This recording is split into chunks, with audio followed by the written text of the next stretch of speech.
राणे साहब, हम तो फूल थे, तुमने हमें कांटा बना दिया और अब इसी कांटे से कहते हो कि चुभना छोड़ दे। हम भी कहेंगे, अगर 1 साल के बाद अगर ये कर पाते हैं तो इम्तियाज जलील यहां पर खड़े रहकर कहेगा, वाह मोदी जी वाह। मैं अडानी का नाम इसलिए लूंगा कि LIC में मेरा भी पैसा है, SBI का मैं भी कस्टमर हूं। प्रधानमंत्री हर एक के बारे में बात करेंगे, 140 करोड़ जनता मेरे पीछे कैसा है ये बताएंगे, लेकिन अडानी का नाम नहीं लेंगे। राजकारणातल्या प्रत्येक अपडेट्ससाठी सरकारनं आम्हाला सबस्क्राइब करा आणि नोटिफिकेशनसाठी बेल आयकॉन प्रेस करा। अध्यक्ष महोदय, एजुकेशन के लोन के अंदर सरकार ने जो आंकड़ा दिया है स्कूल और हायर एजुकेशन के लिए 1,12,899 करोड़, बहुत अच्छा बढ़िया सा फिगर है, जिसमें से 61% स्कूल एजुकेशन के ऊपर खर्च किया जाएगा और इन्हीं पैसों के अंदर से 14,500 PM श्री नाम के स्कूल्स बनाए जाएंगे। अध्यक्ष महोदय, मैं पूछना चाहता हूं, जो बच्चे आज गांव के अंदर पढ़ रहे हैं, जो जिला परिषद के स्कूलों के अंदर पढ़ रहे हैं, मेरे अहम सिर्फ अकेले औरंगाबाद जिले के अंदर अभी सर्वे करवाया सरकार के जरिए 1600।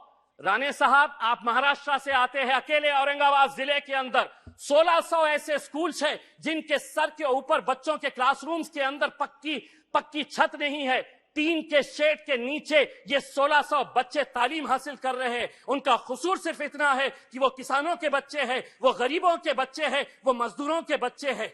आप बनाइए नए स्कूल्स, लेकिन आपके पास 1 साल बचा हुआ है, यह अहद करिएगा, प्रधानमंत्री जी को कहिएगा कि PM श्री नहीं, उन पूरे स्कूल को हम PM महाश्री नाम देंगे। अगर 1 साल के अंदर ये 1600 औरंगाबाद जिले के स्कूल्स को अगर आप बदलते हैं तो हम भी कहेंगे, अगर 1 साल के बाद अगर ये कर पाते हैं तो इम्तियाज जलील यहां पर खड़े रहकर कहेगा, वाह मोदी जी वाह।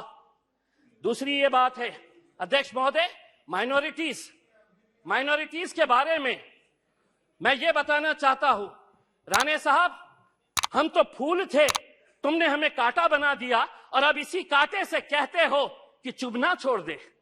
नहीं छोड़ेंगे हम लड़ेंगे, क्योंकि इस मुल्क के ऊपर जितना आपका इख्तियार है उतना इम्तियाज जलील का भी इख्तियार है।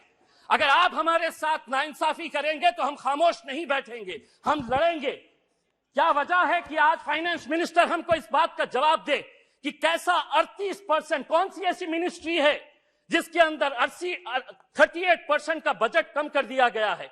1913 करोड़ रुपया आप हमारे गायब कर देते हैं और आप ये उम्मीद करते हैं अध्यक्ष महोदय, आप ये उम्मीद करते हैं कि हम खामोशी से इसको बर्दाश्त कर लेकर के। मैं आपको बताता हूं कि नीति आयोग की पॉलिसी डॉक्यूमेंट है, the action agenda and the strategy document ने क्या कहा है, Muslims and other religious minorities in India have been lagging in several development indicators including educational attainment, gender equality and workforce participation. इसके बावजूद भी आप 38% हमारा बजट कम कर देते हैं। 2022-23 के अंदर आपका टोटल बजट जो था उसके अंदर माइनॉरिटीज के हिस्से में कितना आया, तो 0.12%। इस बार जो बजट आपने दिए हैं वो कितना हुआ है, बी अगर देखा जाए तो 0.07%। अध्यक्ष महोदय 2 मिनट। तो ये टोटल एलोकेशन अध्यक्ष महोदय, ये कितनी गंभीर बात है कि देश आगे बढ़ेगा, लेकिन माइनॉरिटीज के लिए जो बजट दिया गया है 2012 और 13 के अंदर जो बजट था वो बजट इस बार दिया गया, यानी कि देश आगे बढ़ेगा और माइनॉरिटीज पीछे रह गए। ये कब तक चलेगा?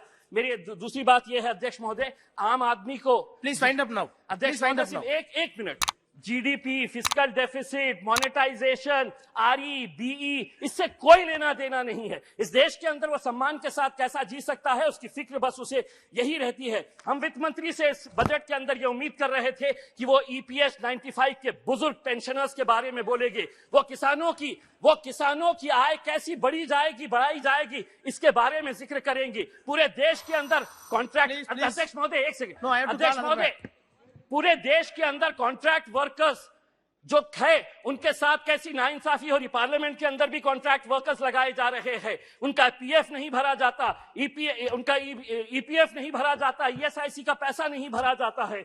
मैं अध्यक्ष महोदय ये उम्मीद कर रहा था कि जाने से पहले इस देश को तंबाकू और शराब मुक्त करके जाएंगे।